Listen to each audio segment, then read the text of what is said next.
مولانا محمد عثمان غنی صاحب رحمۃ اللہ علیہ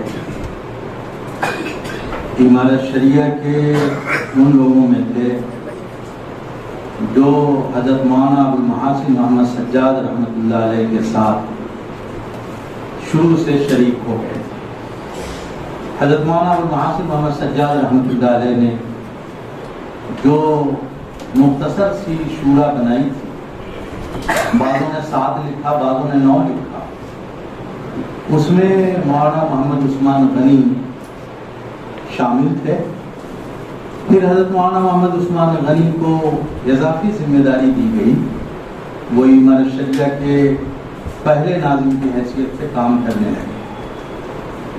پھر جب حضرت مولانا مفتی عباس صاحب رحمۃ اللہ علیہ کا انتقال ہوا، جو مفتی تھے عمارت شریعہ کے اور پہلے مفتی تھے، تو پھر حضرت مولانا سجاد صاحب رحمۃ اللہ علیہ نے دارالمفتاح کی بھی ذمہ داری مولانا عثمان غنی صاحب کے حوالے کر دی. پھر عمارت نے اپنے ترجمان نکالنے کا فیصلہ کیا کہ عمارت کی آواز گاؤں گاؤں تک پہنچائی جائے، نقبہ تک پہنچائی جائے، گاؤں کے ان لوگوں تک پہنچائی جائے جو بہت کم پڑھے لکھے لوگ ہیں اور جہاں تک باتیں نہیں پہنچ پاتی ہیں. تو عمارت نکالنے کا فیصلہ کیا گیا جریدہ عمارت. حضرت مولانا محمد عثمان غنی رحمۃ اللہ علیہ کو جریدہ عمارت کا پہلا ایڈیٹر جو ہے بنایا گیا اور انہوں نے کام سنبھالا اور عمارت کا کی جریدہ عمارت کی ایک ساکھ بنی اور اتنی دھاردار تحریر ہوتی تھی ان کی انگریزوں کے خلاف اور دوسروں کے بھی خلاف جو مسلمانوں کے خلاف ہوتے تھے کہ اس کی وجہ سے ان کو جیل بھی جانا پڑا.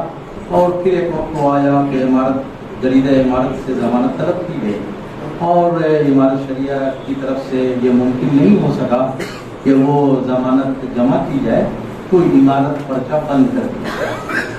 پھر اس کے بعد کچھ دنوں کے بعد نقیب کا اجرا ہوا، تو اس وقت نام تو ایک دوسرے صاحب کا ایڈیٹر کی حیثیت سے ہوتا تھا، کیونکہ مولانا جن مراحل سے گزر چکے تھے اس میں پرچے کو باقی رکھنے کے لیے ضروری تھا کہ کسی دوسرے کا نام دیا جائے.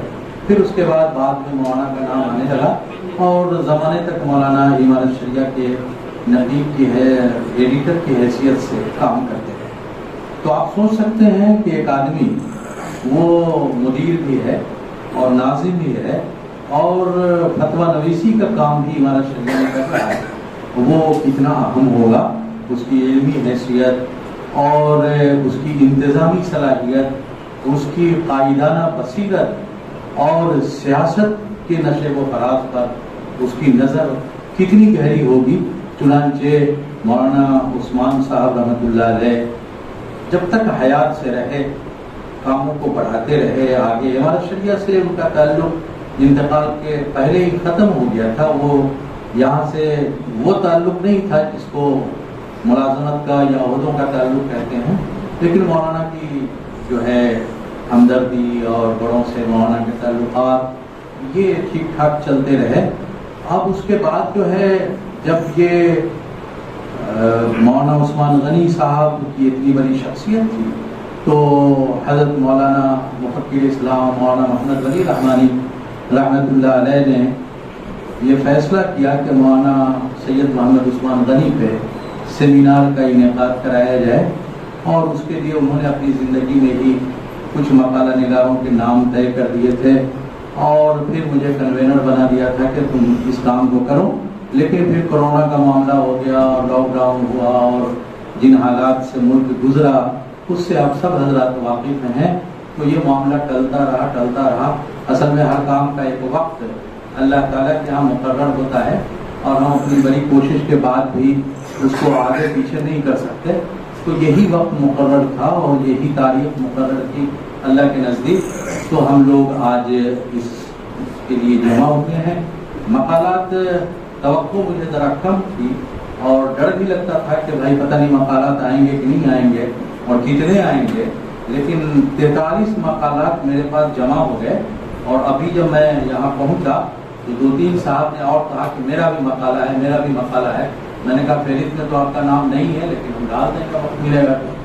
تو یہ مولانا کی شخصیت کا معاملہ ہے، امارت شریعہ کے جو اپنے اثرات ہیں اس کا معاملہ ہے، حضرت امیر شریعت دامت برکاتہم کی دعا اور توجہات کی برکت سے یہ سیمینار الحمدللہ ہو رہا ہے، اور بہت اہم لوگ، ظاہر ہے کہ یہ پبلک میٹنگ تو ہے نہیں، یہ اہل قلم لوگوں کی میٹنگ ہے، ان لوگوں کی میٹنگ ہے جو پڑھنے لکھنے سے تعلق رکھتے ہیں، تو الحمدللہ آپ حضرات تشریف لائے ہیں۔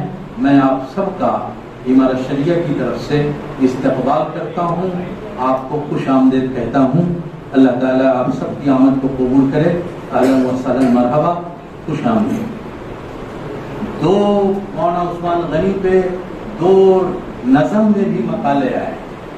مولانا وہ ہمارے پروفیسر عبدالمنان طرزی صاحب اپنی علالت کی وجہ سے نہیں آئے، لیکن وہ مقالات منظوم لکھتے ہیں، تو انہوں نے جو طرح ڈالی ہے وہ طرح چل پڑی۔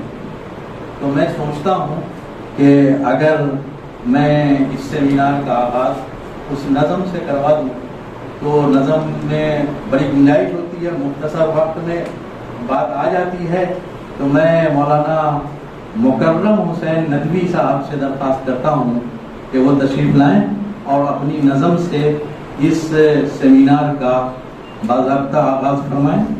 مولانا شمیم اکرم ندوی صاحب، مولانا مکرم حسین۔